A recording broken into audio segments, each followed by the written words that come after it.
নৌকার তলা গেছে ডুবি, লাঙ্গলে নাই চাষ, ডিজিটাল পাল্লায় মাইপা দেখি ধানের শীষ পাস।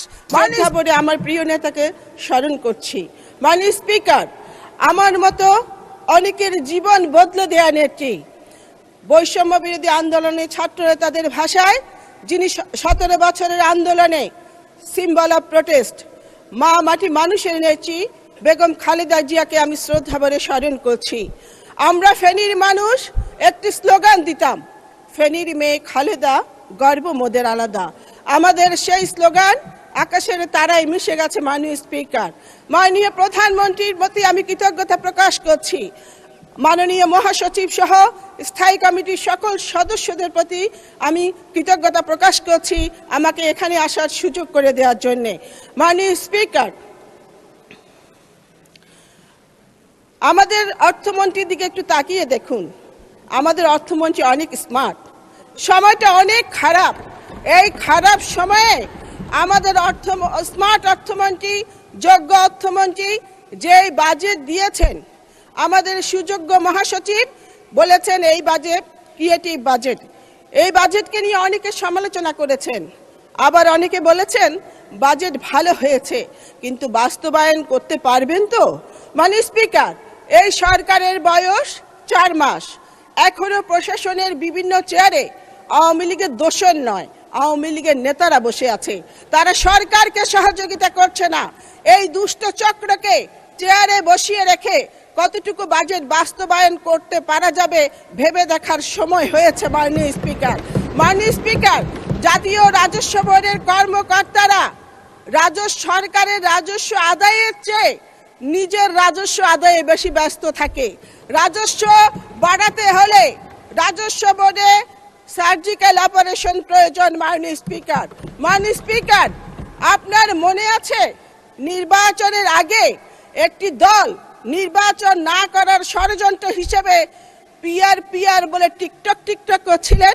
আমাদের প্রিয় নেতা সকল ষড়যন্ত্রকারীদের বীজ দাঁত ভেঙে দিয়ে যেইভাবে নির্বাচন আদায় করেছেন, ঠিক সেইভাবে সমালোচনাকারীদের মুখে কলুপেটে দিয়ে এই বাজেট উনি বাস্তবায়ন করবেন ইনশাল্লাহ।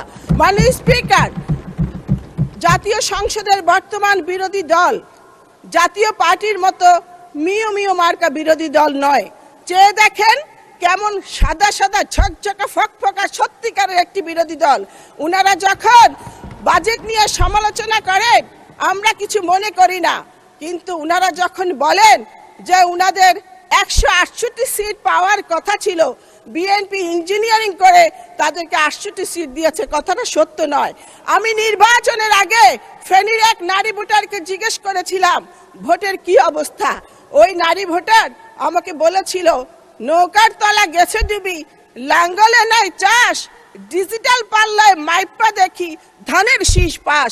মাননীয় স্পিকার, আমাদের নেতা জনাব তারেক রহমানের উপর এদেশের মানুষের আস্থা এবং বিশ্বাসের কারণে আমাদের এই ভূমিধস বিজয়। মাননীয় স্পিকার, নিত্য প্রয়োজনীয় দ্রব্যের উপর কর ছাড় দেওয়া হয়েছে। আমি নিজে বাজার করি, আমি স্বস্তিতে আছি, এদেশের মানুষও স্বস্তিতে আছে। কিন্তু একটি কথা আছে, ব্যবসায়ীরা একবার দাম বাড়ালে এই দাম আর কমাতে চায় না।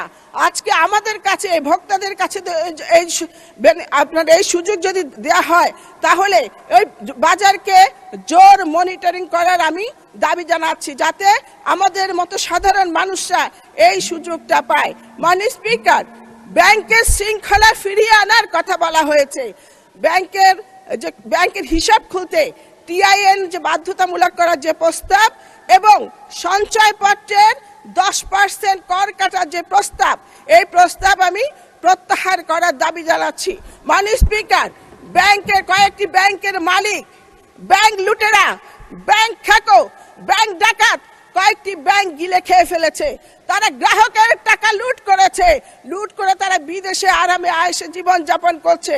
আজকে গ্রাহকরা চিকিৎসার জন্য তারা টাকা তুলতে পারছে না। মাননীয় স্পিকার, যে সমস্ত লুটেরারা গ্রাহকের টাকা লুট করেছে তাদের কোনো ক্ষমা নেই, ক্ষমা হতে পারে না। তাদের সম্পত্তি নিলামে বিক্রি করে গ্রাহকের টাকা গ্রাহকের হাতে মাননীয় স্পিকার 24 জুলাইয়ের আন্দোলনে আমাদের ফেনীর 11 জন জীবন দিয়েছে।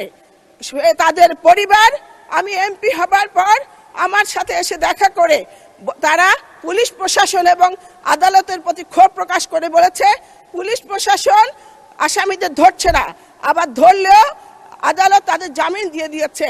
তারা আমাকে বলেছে আমরা আপনাদের কাছে কিছু চাই না, আমরা শুধু আমাদের সন্তান হত্যার বিচার চাই, আপনি এই সংসদে এই কথাটি তুলে ধরবেন।